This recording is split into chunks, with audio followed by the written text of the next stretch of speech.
B2. Test 3. You will hear a number of different recordings, and you'll have to answer questions on what you hear. There will be time for you to read the instructions and questions, and you'll have a chance to check your work. All the recordings will be played once only. The test is in 4 sections. At the end of the test, you will be given 10 minutes to transfer your answers to an answer sheet. Now turn to Section 1. Section 1. You will hear a conversation between a customer and a salesman at a car showroom. First, you have some time to look at questions 1 to 4.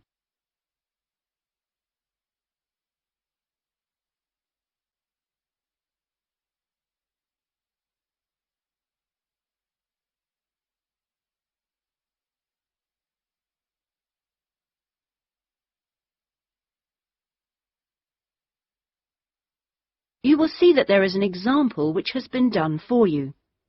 On this occasion only, the conversation relating to this will be played first. Good morning. Please take a seat. How can I help you? Well, I'm thinking of buying a new car and I'd like some advice. Sure, yes. Had you got any particular make in mind? I'm interested in a leader. I've had one before and liked it, but I haven't really made up my mind. The customer states that she is interested in a leader, so leader has been written in the space. Now we shall begin. You should answer the questions as you listen, because you will not hear the recording a second time. Listen carefully and answer questions 1 to 4. Good morning. Please take a seat. How can I help you? Well, I'm thinking of buying a new car and I'd like some advice. Sure, yes. Had you got any particular make in mind? I'm interested in a leader. I've had one before and liked it, but I haven't really made up my mind. Sure. We've got various models. Right. What about the engine size? Any ideas? The one I've got at the moment's a 1.2-litre engine, but I find it a bit slow on long journeys. I'd like a bit more power this time. A 1.4 should do. I don't think I need a 1.6 or anything. Right. Well, I think the model you're looking at is the Max. Here's a picture. Oh, yes. Have you got one in? Yes, I'll take you to have a look at it in a minute. I'll just get a few more details. Is there anything else to do with the engine? What kind of gear change do you want? I presume you want a manual. I'd want automatic. I've never driven a car with manual gears. Right. Well now, here's the colour chart for the Max. Have you given that any thought? This blue's very popular at the moment. Yes, it is nice. I like blue. What's it called? Royal? Yes. But actually, I think I prefer this lighter shade here. Sky. Yes, that's popular too. I think I'll go for that. You might have to wait a week or so for that colour, but I assume that'll be okay. Oh, yes, fine. Well, we can go outside and you can have a good look at one, and perhaps take it out. But first, can I just ask you about finance? The cash price is going to be somewhere in the region of 7,500. How would you like to pay? Are you in a position to pay cash, or would you need credit? I'd like credit, provided the terms are reasonable. Well, you can discuss that with my colleague in a moment. We have various arrangements.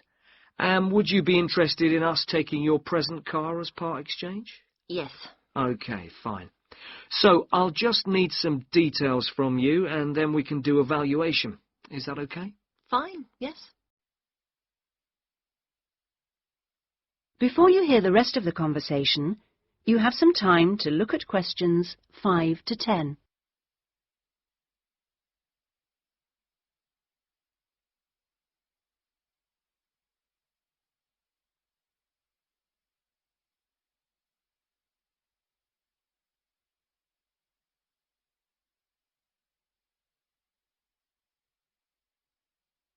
Now listen and answer questions 5 to 10. Could I have your full name? Wendy Harries. That's H-A-R-R-I-E-S. And is that Mrs., Miss, Ms? It's Doctor, actually. Oh, right. And your address? 20 Green Banks. Is that green spelled as in the colour? Yes, that's right. OK. Alton. Is that O-L-T-O-N? Not quite. It begins with an A, not an O. Oh, yes, that's in Hampshire, isn't it? That's right. And do you know your postcode? Yes, it's GU8-9EW. Do you have a daytime phone number? Well, I work at the hospital, but it's a bit difficult to get hold of me. I can give you a number just for messages, and then I'll get back to you when I can. Is that okay? That's fine. It's 0798 257 643. Fine. And about the car you have now, what make is it? It's a Conti. Do you know the year or the model name? I think it's 1996, and it's called a Lion, like the animal. Then it must be 1994, because they brought out the Fox after that. Oh, right, yes. Mileage, roughly? I'm not sure. I know it's less than 70,000. OK. What colour is it? It's grey, metallic grey. Right. And one last thing. What sort of condition would you say it's in? I'd probably describe it as reasonable. Do you need to see it? It's parked outside. Not at the moment, no. Perhaps you could call in one day next week. That is the end of section 1. You now have half a minute to check your answers.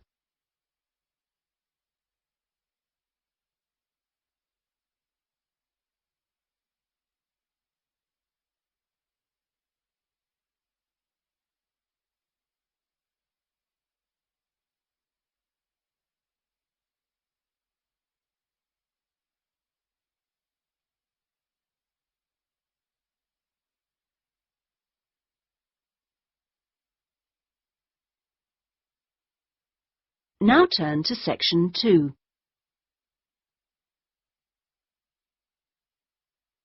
Section 2. You will hear an admissions officer from a UK university talking to a group of postgraduate students in a university abroad about applying for a place at his university. First, you have some time to look at questions 11 to 15.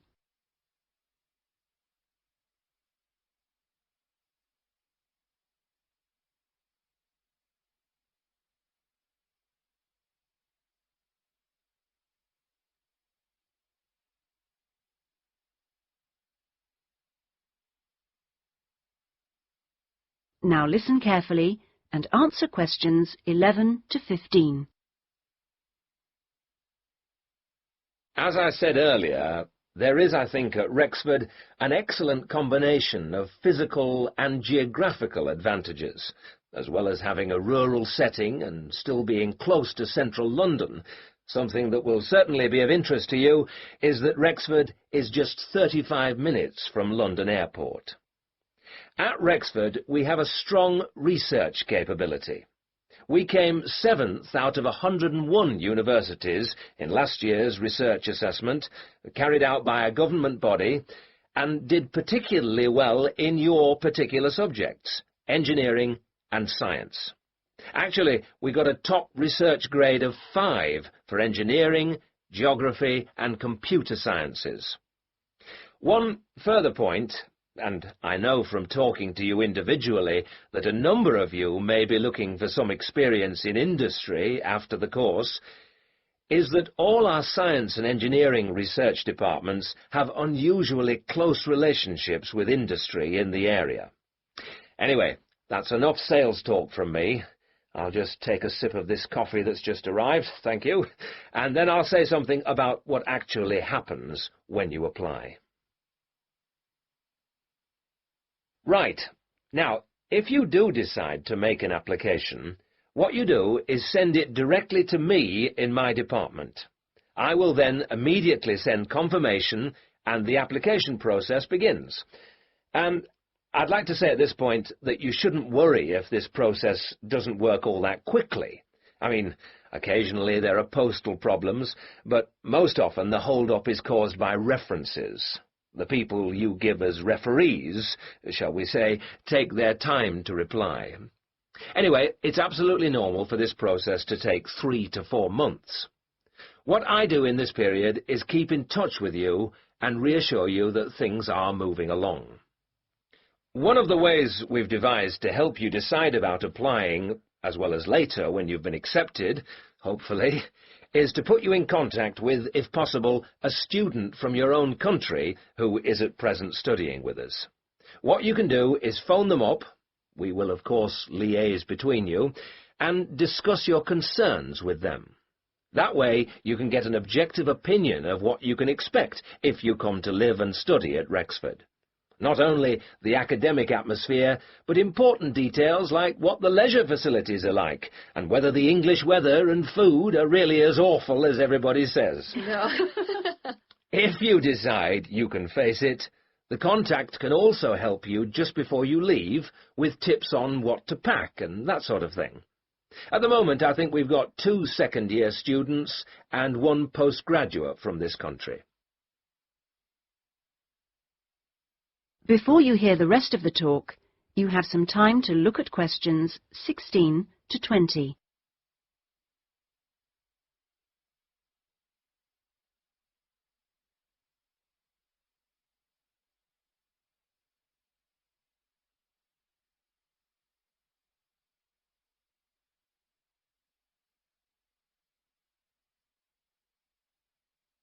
Now listen and answer questions 16 to 20.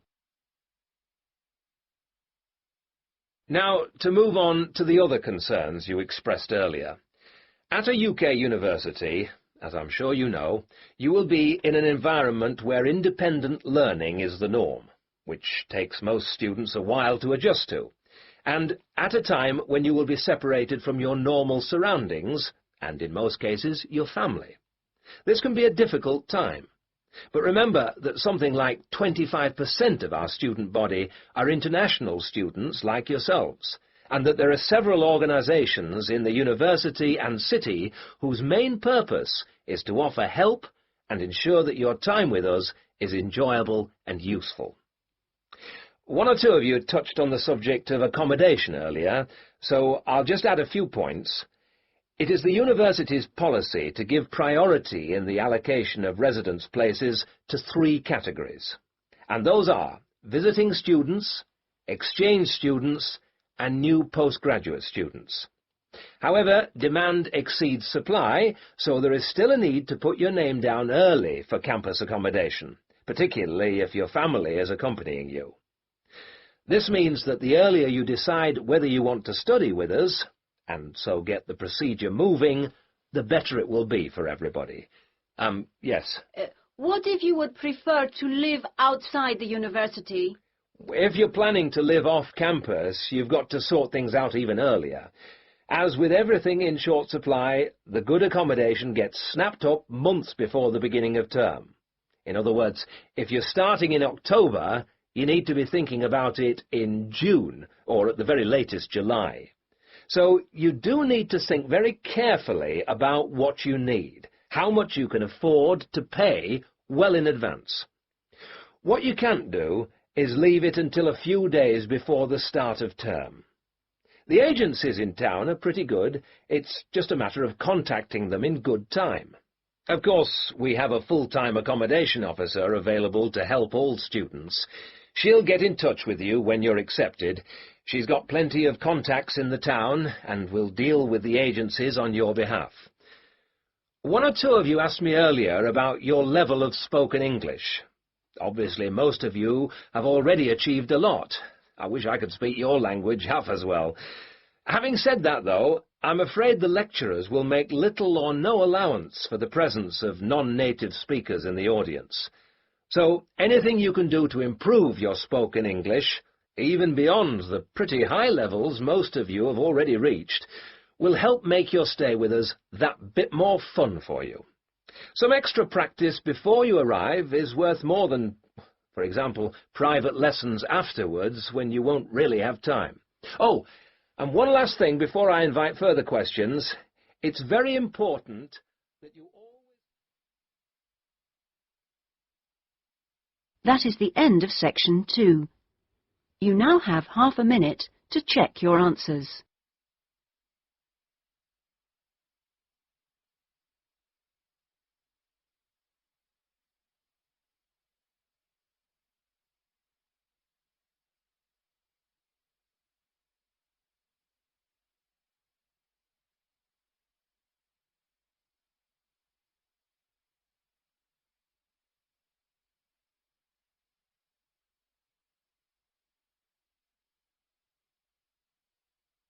Now turn to section 3.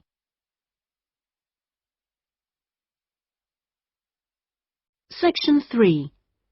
You will hear two friends discussing a course they have just done. First, you have some time to look at questions 21 to 27.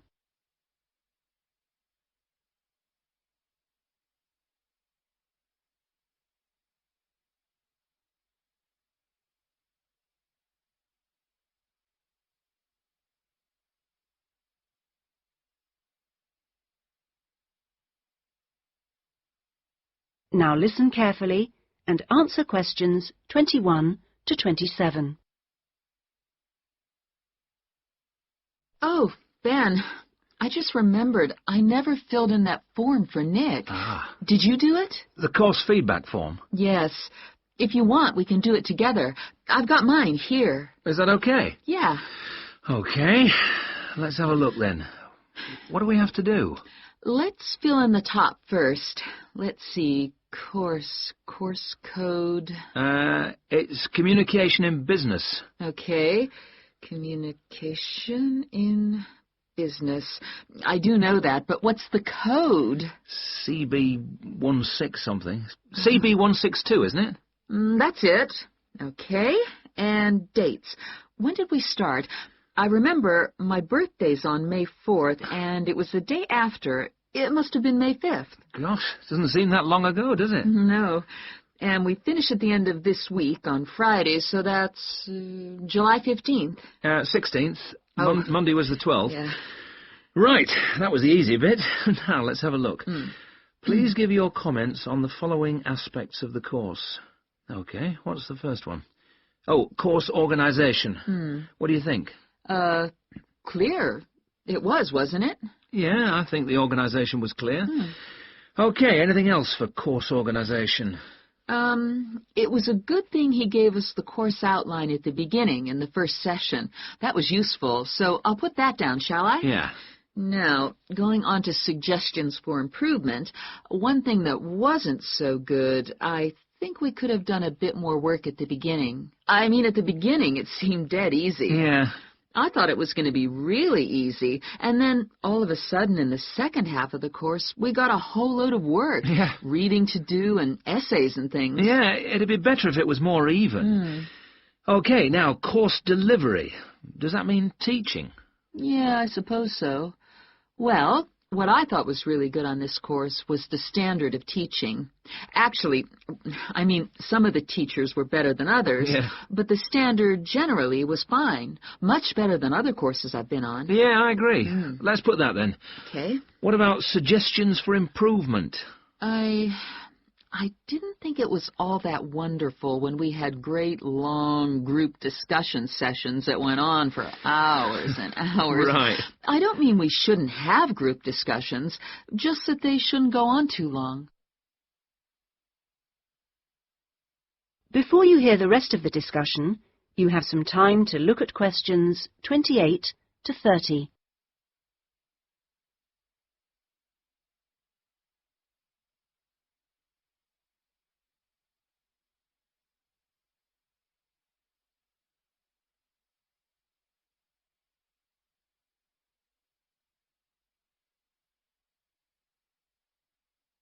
Now listen and answer questions 28 to 30. Now, on to materials and equipment. Oh, Now, what was good about some sessions was the handouts. Yes, I thought all the handouts were good, actually, and some were great, with website addresses and everything. One problem, though, with materials was the key texts. Yes, there just weren't enough copies on reserve in the library. And if you can't get the key text before the session, how are you supposed to do the reading? Yeah. And not enough computers. You have to wait ages to get one. Okay, testing and evaluation. Well, I don't know. It's hard to say until we've got our written assignments back. Oh, don't talk about it. I only got mine in yesterday. It was a real struggle. Oh, I hate to think what mark I'll get. Yeah, but at least we've done the oral presentation. I thought that was good, the way I got my feedback really quickly. Yes, it was. And I liked the way we knew it would be evaluated on. We knew the criteria, so we knew we had to think about clarity, organization, and so on. Yeah, but I'm not so sure about the written work. One thing, I think, is that there's just too much. It's really stressful. Oh, yes, I'd agree. And I don't see why they can't let us know the criteria they use for marking. The written assignments, but he told us. No, for the final exams. Oh. What are they looking for? What are the criteria? What makes a pass or a fail? Yeah, I never thought of that. It'd be really useful. Okay, any other comments? I thought student support was excellent. Yeah, me too. Okay, excellent. Other comments? No, I can't think of anything else. Nor me. Okay, so that's done. Thanks, Ben. No, thank you. That is the end of section 3. You now have half a minute to check your answers.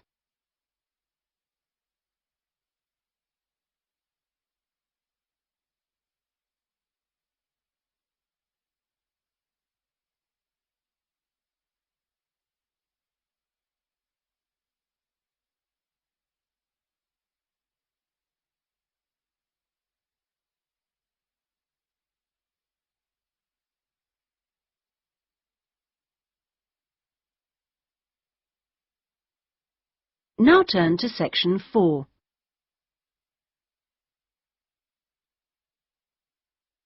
Section 4.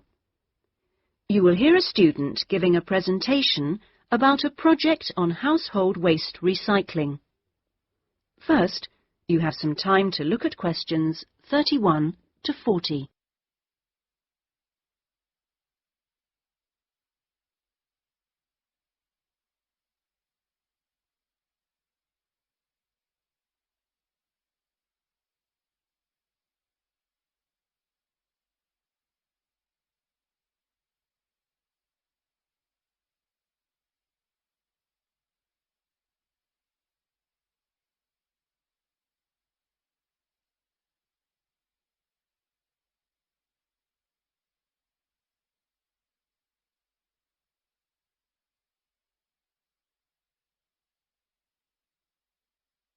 Now listen carefully and answer questions 31 to 40. Well, my group has been doing a project on how household waste is recycled in Britain. We were quite shocked to discover that only 9% of people here in the UK make an effort to recycle their household waste. This is a lower figure than in most other European countries, and needs to increase dramatically in the next few years if the government is going to meet its recycling targets. The agreed targets for the UK mean that by 2008 we must reduce our carbon dioxide emissions by 12.5% compared with 1990. And recycling can help to achieve that goal in two main ways. The production of recycled glass and paper uses much less energy than producing them from virgin materials, and also recycling reduces greenhouse gas emissions from landfill sites and incineration plants. As part of our project, we carried out a survey of people in the street, and the thing that came up over and over again is that people don't think it's easy enough to recycle their waste. One problem is that there aren't enough drop-off sites. That is, the places where the public are supposed to take their waste. We also discovered that waste that's collected from householders is taken to places called bring banks for sorting and baling into loads. One problem here is taking out everything that shouldn't have been placed in the recycling containers. People put all sorts of things into bottle banks, like plastic bags and even broken umbrellas. All this has to be removed by hand. Another difficulty is that toughened glass used for cooking doesn't fully melt at the temperature required for other glass, and so that also has to be picked out by hand. Glass is easy to recycle because it can be reused over and over again without becoming weaker. 2 million tons of glass is thrown away each year. That is 7 billion bottles and jars. But only 500,000 tons of that is collected and recycled.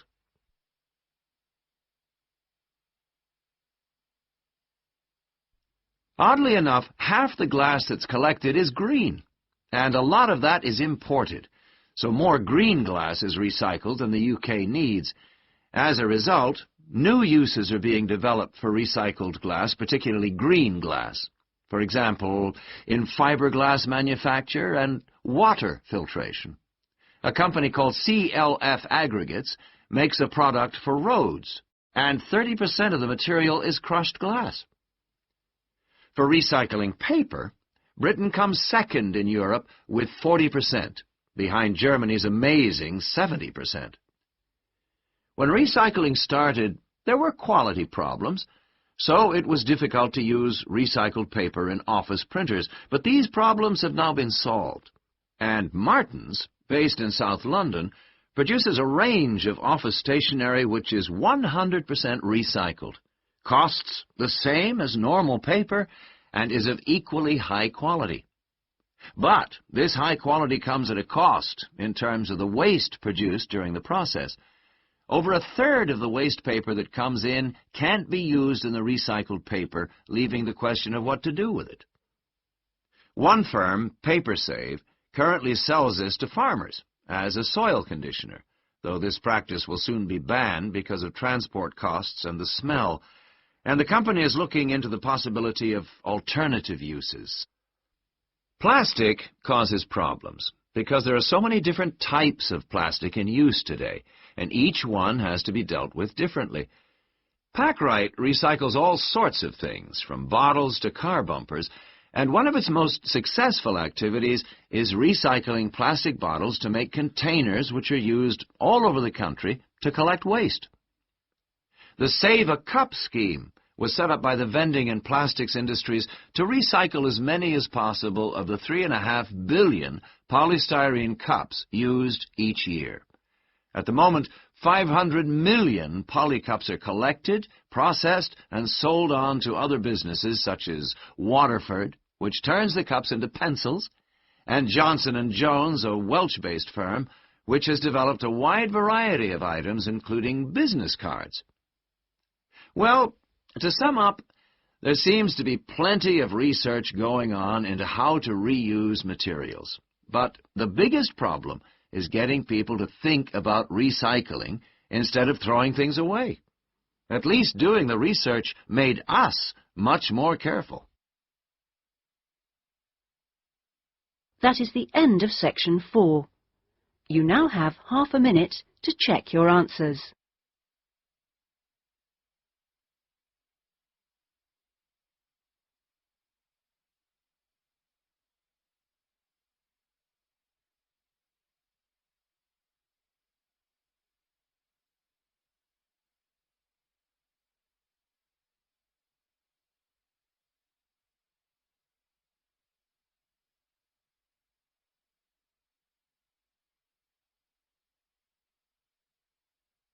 That is the end of the listening test. In the Ielts test, you would now have 10 minutes to transfer your answers to the listening answer sheet.